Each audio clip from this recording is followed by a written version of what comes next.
And good morning and welcome to SBA Today, sponsored by SBA Collective for the week of March 3rd.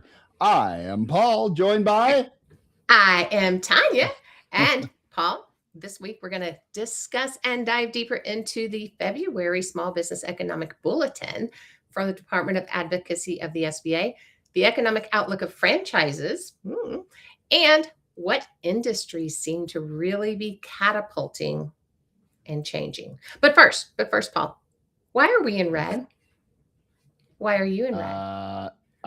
Because it was the next thing up in my closet, so I grabbed it. Such a dude. That's how I get dressed. I'm a dude. Today is a blood moon, dude. It's a blood moon. Oh, so it was like in my brain. It was. Okay. I did it purposely, and you just kind of showed up this way. Yours is I'm a guy. I have zero error. And other things given. Anyway, well, hey, I know when you're everyone's thinking, oh my gosh, the Small Business Economic Bulletin. Oh my gosh, I need to hold on to my chair. This is going to be so exciting.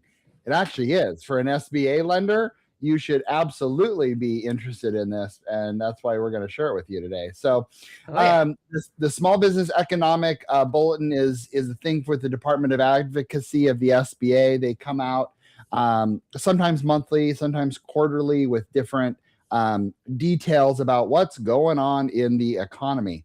And it's very driven towards what we do on a daily basis. So highly recommend you to listen and be excited. So the first thing I want to talk about is the loan approval rate for small businesses with annual revenues under $5 million. See, I told you, it's right up your ballpark. Is gradually leveled off and is currently lower than rates before the pandemic. Now, so that's interesting. While the number of new applications per bank show a slight increase, it still shows short of pre-pandemic levels. And I don't know if we have the graph shown up for those who are watching on LinkedIn, but the top white line is the approval rate, which you're looking at about anywhere from about 50% pre-pandemic to about 48% approval rate. So you're definitely seeing some credit tightening is what this is saying. What is talk to you about this, Tonya? What's this graph telling you? Well, exactly that. I think there's credit tightening for dang sure. Duh. Yeah. I mean, we've seen it in the market. I don't know about you, but I've definitely seen it in the market. I mean, I get so many of my deals from other bankers, right? And they're sending them over because, something doesn't fit in their credit box. And all of us are different, right? One's not better than the other. Not's better than the other. We just all have different things that we like or don't like. And I have seen significantly more coming through on deals that ordinarily at that particular bank would have been approved, would have moved forward. And all of a sudden, it isn't. And so I'm seeing those. And I think we're all seeing a little bit of that. How about you? Yeah, no, 100%. I think you're absolutely seeing that. This chart is also telling us, too, that overall applications are down. And so I mean, frankly, I'm not seeing that because we're seeing a record high in applications. But in general, though, I could see that being the case. Are you seeing high application volume, or what are you seeing in your world? I think so. I mean, we are really flipping busy. Yes. So I'm assuming I'm taking that to mean, yes, definitely more applications. There's a little bit of competition out there too, though. There's a few that are out there that are just obviously competing amongst each other, which I'm seeing a lot of that as well. So exactly. An interesting time frame. While I was building for this episode, one thing I thought was very interesting is the number one lender is about ready to go over $1 billion already, and it's March. Now keep in mind, it's based on the fiscal year, so it's actually 6 months. But still, to hit that, that's pretty amazing. So Pretty amazing. All right. Well, and then the next thing that we're seeing in this is the establishment opening and closings. And basically, in the past few years, the number of establishment location openings with employees, right, has been greater than the number of closings, except for, as you see, if the graph, there's the graph, right?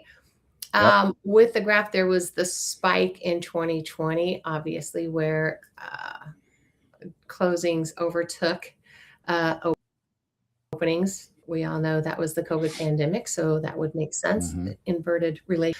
And then also, though, what's interesting is you see the build up past the fact. So the openings have grown, right? So there's economic recovery since 2020, so it's higher than the closings until check out 2024, second quarter 2024, when it overtakes it again. So that's kind of interesting. Now, twice, two blips, and look at how long this graph is. We got from 2005 through 2025. Two inversions for the most part. For the most part, in that time frame. So yeah, I don't know. It's an interesting time frame. What do you see? I mean, when I look at like 2024, 2025, I do see closures. Like I don't even need a graph to tell me that. I know there was a lot more closures than starting. But it's good to see that, coming up now that we're seeing more openings than closings. So it was kind of a bleep. I don't know. Everything in this world is totally changing. It could be a signal of good growth. It could be a signal. I think it could be a signal of economic weakening more so, because it could, absolutely. The flip. Yeah. I don't know. Hopefully, let's go back to the optimistic Tonya. Yes. It's going to turn around, guys, and the openings are going to outpace closings soon. And I too am optimistic. I just hope that none of the closures are in my portfolio. Y'all write down the day, March 3rd, 2026. Yep. Paul just said, I too am hopeful. I know, it's rare. No, Paul, come on. Well, anyway. Another report that came out last week was FranData's Franchising Economic Outlook in 2026. And I thought this was very interesting for a couple of reasons we're going to get into. I know we have a lot of individuals who are doing franchise lending. And, what does 2026 look like? Well, good news. It's looking good. It's not looking bad. In 2026, they're looking at the number of franchisee establishments to grow 1.5%. 1.5% isn't that sexy of a number. However, when you're looking at 832,000 units increasing to 845, that's a pretty good impact there. This one, I absolutely was very interested on this one, and I'm sure because Tonya's state's on there and mine's not. I was going to totally bring that up too, but were you? Oh, I'm sorry. You can totally do that. You still can. Totally was. These are the top 10 states for franchising, and I'm going to start with number 10 and move up to number 1. Number 10, Maryland. That's pretty small. Ohio. Utah, Michigan, Colorado, North Carolina, Arizona. Our top 3 is Georgia. And then the other 2 should not shock anybody. Florida. And the number 1 seed, Texas. So the bottom line is, the Southeast region is nearly 30% of all franchises are in the Southeast region of the United States. I thought that was very interesting. Interesting. It's fueled by business-friendly policies, lower cost of living, and population growth. I thought that was interesting. So I'm sure everyone is moving to those areas. But Michigan, Ohio, and Utah have emerged as new entrants among those top 10 states. So Michigan, Ohio, and Utah, if you are a franchise lender, you should probably be prospecting there. That's where you're seeing a lot more stuff when it comes to franchise. I thought that was interesting. Wow. What'd you think? Interesting too. Yeah, especially since Colorado's on there. Well, and Washington, poor Washington. I wasn't going to say. We're not really a business-friendly state. Where is Washington, Paul? Are you feeling a little, FOMO?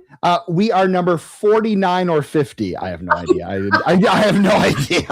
That's just my opinion. Say that. No, you aren't. You're 48. No, I'm kidding. All right, guys. So that's kind of an interesting one. No, I found that very interesting, actually. But Florida and Texas. The two states that have the most SBA loans also have the highest franchise. Does anybody? Duh. Well, and look at how much goes on in those states. Like, I'm doing a few different business broker conventions and different things like that this year. Guess where all of them are, Paul? Florida. All of them. I don't know what it is about Florida. Wonder why I might be back in Florida. The water, it's the alligators, it's Ray Drew. I don't know what it is. But I think there's it's something down in Key West, man. Those no CMs. I see it. Anyway, okay. Next subject, guys. Okay. The industry outlook. So the industry outlook moving forward is kind of interesting. Now, I think it's very interesting. So check it out. Ready? See if this surprises anybody. Child services and commercial and residential services are expected to be the fastest growing industries. No, I'm going to throw a little funny in here, guys. Child services. So everybody was locked down during the pandemic. I mean, was there some funny business going on during the pandemic and we got way more babies? It could be, or it could be all of the child care facilities in Minneapolis. I'm kidding. You did not. That's worse than where I live. Anyway, all right. So child services, commercial and residential services, fastest growing industries. Since the pandemic, rising awareness of preventive health care has propelled the sector to become the third largest franchised industry. I love that. I would like to know the definition of preemptive health care. Preventive. Oh, so if I could read, got it. Me good math. Preemptive me from is Washington. No, if you think about it, preemptive is the same thing because it's preventative. Yeah. It's doing something prior to having an issue. So I'm thinking that some of those could be even like the functional medicines or any of those slightly outside. Okay. If you think about slightly outside of, those who empower the FDA and all that, anyway. Gotcha. Okay. I think it's a lot of the others, but I think it's great. Anyway, full service restaurants are expected to outpace quick service restaurants in output growth as consumer preferences are shifting toward experiential dining rather than purely value driven offerings. Okay, maybe it's just, again, I'm looking at my area around Seattle, but I think it's kind of I like the experiential. I can never say that word, so I'm not even going to try. But experiential dining. Ooh, look at me, I can spell. I think that good for dates, good for like things to go out, etc. But I would think quick serve would still be the fastest, but because you need a cheeseburger at 2 a.m.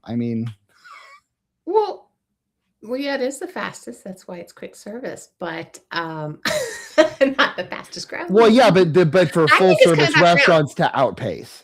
But here's what I think could be happening, Paul, is think about it, right? During COVID, many became more fast service and they brought that into think about this for a sec, right? And they brought that in and people got really used to it because that's all anybody could really do. Maybe it's coming back around and it's really just shifting back to maybe where it was prior.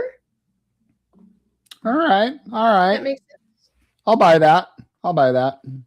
Okay, Yeah. good. Hey, finally. In the lodging industry, high-income consumers are continuing to spend on personalized and experiential luxury travel, while value consumers are expected to scale back their spending. So here we go again. Now, those two, the experiential, here's what I love about it, right? I'm all about the experience. I could give two shits, excuse my language, about the cost of it, about things, about material stuff or whatever. I like the experience. Like ask my kids, Christmas comes. I have to make myself actually get them the presents because I want experiences. So like for myself, I'm like, I don't want anything. I don't want a gift unless it's an experience that we can go do together because it's the time, the energy, the memories, the togetherness. And I think maybe people are coming back around. I mean, we're in such a video world right now. We're in such an online interaction that maybe people are looking more for those experiences and that connection. Yeah, that's true. Yeah. I would, I mean, again, I'm just kind of looking at myself, you know, our family, we're planning a cruise this summer. Okay. You know, the next year we're looking at international travel again. So, I mean, we're looking for that, you know, experience for my two kids. And it's important. And I think you're absolutely right, especially as parents. You know, we want to give our kids an experience and hopefully things that, you know, maybe we didn't have as children. So yeah, no, I think that's very interesting. That's yeah, I love it. Yeah, well, I just think we're all getting to where some of us are pretty done with the transactional piece, right? And really looking for that piece. Yeah, I think that's going to keep growing to a degree, but that's just me. Anyway. Yeah. I don't know. Anything else? That's what else it. You got? That's it. That's it. Yeah. Okay. It's a big week in SBA. It's the blood moon.